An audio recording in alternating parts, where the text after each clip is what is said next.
Halo, Halo, selamat malam Kristi. halo malam Kak Kevas. Gimana nih Malam. kabar Kak? Sehat-sehat di sini. I hope you're fine ya, Kristi dan teman-teman Sehat. semuanya. Iya. Portfolionya aman lah ya Kak ya? Hijau lah ya Kak?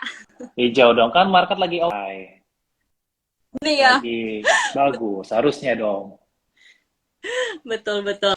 Oke, Kak Kevas, kita selama 30 menit ke depan ya, kita akan sharing-sharing sesuai tema live IG hari ini, yaitu menyikapi peluang investasi di tengah kenaikan harga BBM nih.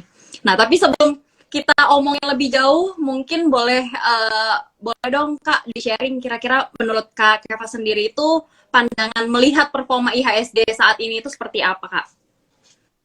Ya, kalau view saya terhadap market ya masih cukup optimis sih untuk sampai akhir tahun ya. Seharusnya view-nya masih oke. Meskipun di tengah kondisi global itu yang memang agak gonjang-ganjing. Anyway, ini agak macet-macet nggak ya suara saya? Karena saya nggak Cisti kayaknya agak macet-macet nih. Oh, oke. Kayaknya dari saya nih Kak. Bentar. Udah aman belum Kak? Oke, oke, oke. Kalau ngomong lancar sih. Siap. Aku lanjutin Oh, ya. ya. Lanjut. Oke. Jadi kalau view sampai akhir tahun sih aku ngeliat positif. Ya, kenapa? Karena sebenarnya cukup kaget juga sih, sebenarnya cukup surprise di bulan September ini kita udah ada all time high lah. Nah, padahal biasanya saya expect sampai bulan Oktober mungkin agak lesu gitu karena ya Hmm, globalnya lesu, inflasi, kenaikan BBM segala macam. Saya mikir awalnya mungkin sampai Oktober agak lesu, tapi biasa di akhir tahun itu jauh lebih bullish gitu. Karena laporan hmm, keuangannya bagus dan suasananya biasanya juga lebih enak di akhir tahun, ada window dressing dan segala macam. Nah, jadi iya. karena di September ini justru sudah di area all time high dan saya biasanya di Q4 itu cukup positif, jadi saya melihat ya berarti sampai akhir tahun mungkin trennya masih terus bullish sampai akhir tahun. Oke. Oh ya, trennya masih akan bully sampai dengan akhir tahun ya Kak Kevas. Ini suaraku udah Ya. jelas belum sih Kak? Kayaknya banyak Suara yang sih ngomong jelas, tapi gambarnya gambar. Cisti agak lagging. Oh gitu. Padahal aku udah pakai ini, pakai kuota ini, nggak pakai wifi ini. Oke, Sudah semoga nggak internet tercepat ya. mengganggu, ya, semoga nggak ganggu konsentrasi teman-teman ya. Oke. Nah, mungkin lanjut nih Kak Kevas. Kira-kira kalau menurut Kak Kevas sendiri terkait tema hari ini ya, kita kan mau Ya. ngomongin kenaikan BBM. Nah, kira-kira tuh dari Hmm. kenaikan BBM tersebut yang berpotensi menyebabkan kenaikan inflasi ya kan? Kalau kita naik BBM-nya pasti kan ada potensi inflasi juga bisa semakin tinggi. Nah, dalam kondisi seperti itu ada nggak sih Kak Kevas peluang untuk investasi? Justru peluangnya sangat banyak ya dan malah kalau nggak invest agak susah gitu karena kan inflasi tinggi. Instrumen apa yang bisa ngalahin inflasi? Kalau nabung udah pasti kalah, ya kan. Kemudian kalau di obligasi juga masih kalah. Saham mungkin trennya bisa negatif bisa, tapi nggak semua sektor itu kan negatif. Tapi ada sektor-sektor, ada saham-saham yang juga masih perform gitu. Jadi kalau nggak invest ya sayang banget gitu saya. Nah, uh, ya jadi harus invest ya meskipun dalam kondisi BBM lagi naik dan inflasi tinggi. Ya. Tapi kita dulu pernah ngalamin hal itu kok gitu di tahun 2008. Mungkin kan di banyak yang baru ini ya, investor baru lah. Tapi dulu inflasi kita di atas 6% itu juga pernah. Ya BBM naik itu bukan hal baru lah. Kita juga udah berapa kali dulu dari zaman premium udah naik, naik, naik sampai sekarang pertalite naik. Jadi bukan suatu hal yang gimana-gimana banget sih menurut saya.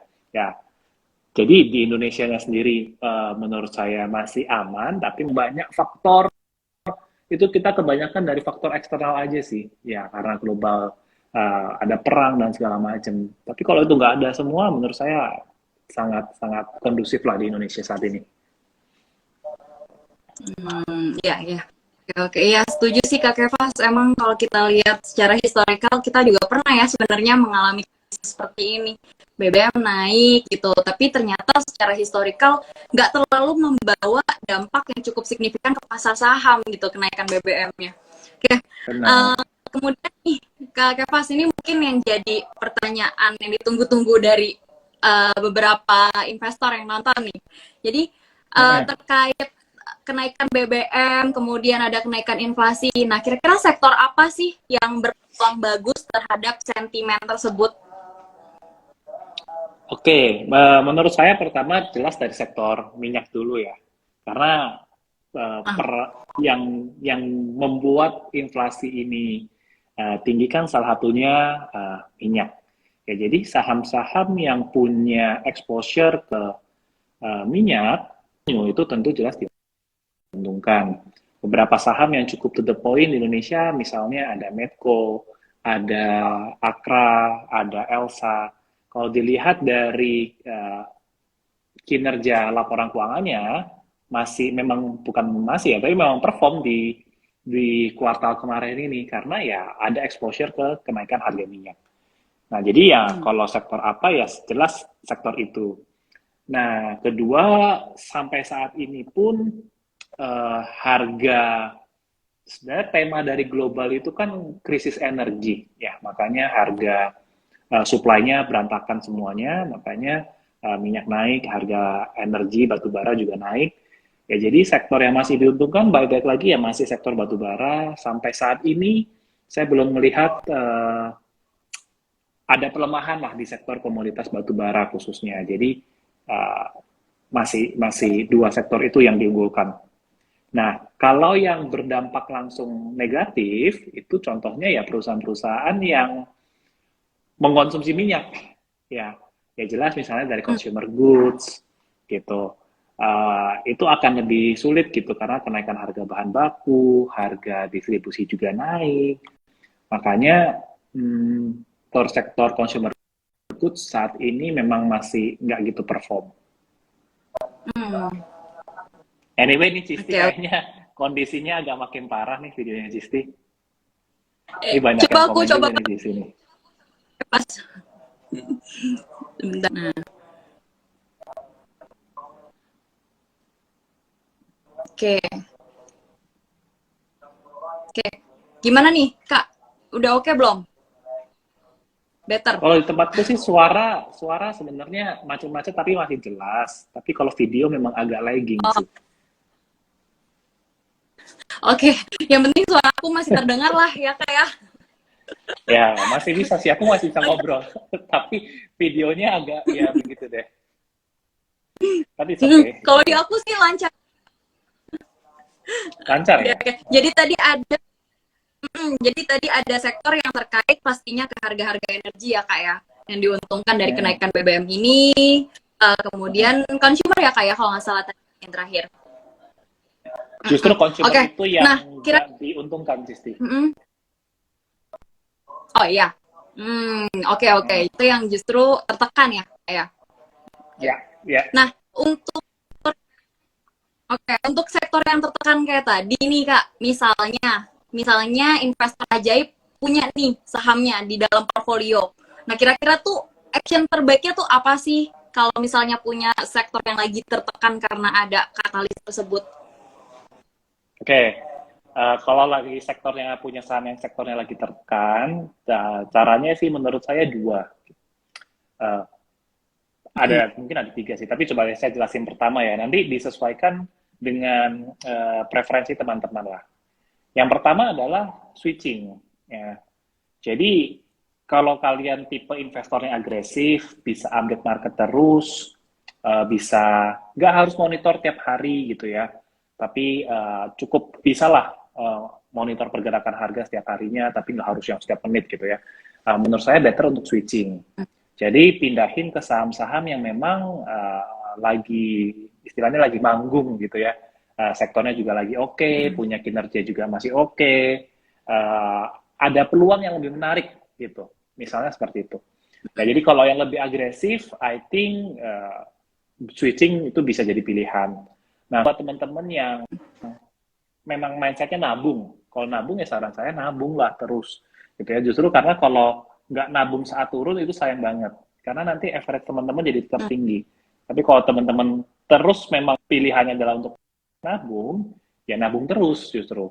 Ya, jadi kalau sektornya lagi tertekan, harga sahamnya turun, ya meskipun IHSG ini udah mau all time high gitu ya, tapi sahamnya di situ-situ aja, ya itu jadi kesempatan sebenarnya untuk memperbagus average lah, gitu. Nah, kalau yang memang konsepnya bukan nabung dan masih punya harapan di saham tersebut, gitu ya, better wait, gitu ya, tunggu sampai benar-benar harganya benar-benar murah lagi, gitu.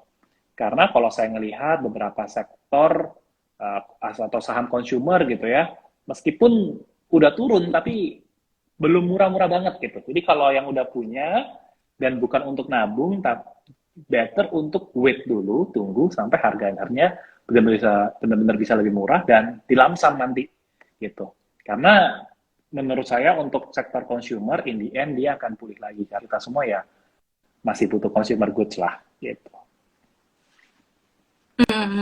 Oke, tuh mantap ya teman-teman. Jadi lagi-lagi kembalikan lagi ke profil risiko teman-teman. Kalau memang profil risikonya itu suka sekali risiko yang tinggi gitu ya, tidak takut akan risiko tinggi atau agresif, ya mungkin boleh teman-teman pertimbangkan untuk di switch. Tapi kalau misalnya teman-teman yang kecenderungannya itu untuk menghindari risiko yang tinggi, ya di hold aja gitu teman-teman. Oke. Nah, Kak Kevas, kalau untuk strategi terbaiknya untuk kita masuk di kondisi market nih kayaknya yang lumayan volatile ya. Kalau kita lihat di sini memang ya SG hijau gitu, tapi tekanan jual pasti juga akan tinggi ya, karena kan kalau naik pasti ada turunnya gitu ya Kak Kevas ya. Nah, ini strategi terbaiknya menyikapi market yang seperti saat ini kira-kira gimana nih dari Kak Kevas sendiri? Sebenarnya strateginya yang saya lakuin mungkin mengutip lagunya Chris Patih aja, yang lekang oleh waktu lah. Jadi sebenarnya ISG tinggi, lagi all time high, atau ISG-nya lagi crash, sebenarnya strateginya sama. Apapun kondisinya gitu ya, kalau teman-teman mau lamsam, pastikan memang harganya itu masuk akal, harga belinya gitu. Ya, jadi kalau lagi tinggi, market lagi tinggi kayak gini, kalau harganya nggak masuk akal, ya nggak usah dipaksa masuk gitu. Tunggu aja sampai harganya masuk ke area beli kamu gitu, sesuai perhitungan kamu. Kalau marketnya lagi crash, ya sama, nggak usah harus nafsu, tunggu aja sampai harganya sesuai dengan target harga beli kamu. Ya, jadi strateginya itu bisa diterapkan di kondisi apapun lah. Gitu. Yang penting harus punya patokan bahwa kamu ini beli satu harganya masuk akal gitu. Jangan terlalu tinggi karena beresiko gitu kan, tapi masuk akal sehingga kamu punya ruang yang cukup untuk dapetin capital gain. Gitu. Ini berlaku juga buat yang baik itu investasi maupun juga trading gitu. Misalkan di sini mungkin banyak teman-teman investor ajaib yang trader gitu, pakai technical, ya nggak apa-apa gitu. Tapi setiap kali masuk, nggak usah ngejar harga yang sudah tidak masuk di area beli gitu. Mungkin kalau teman-teman pendekatannya suka beli di support, ya tunggu sampai di support baru beli gitu. Kalau teman-teman yang suka tradingnya buy on breakout gitu ya, ada resistance dengan volume yang besar, ya sesuaikan dengan strategi masing-masing. Jadi nggak harus maksain ikut beli terus gitu. Kadang kita nggak beli pun juga itu pilihan yang bijak juga gitu. Yang penting masuk ke kriteria beli kita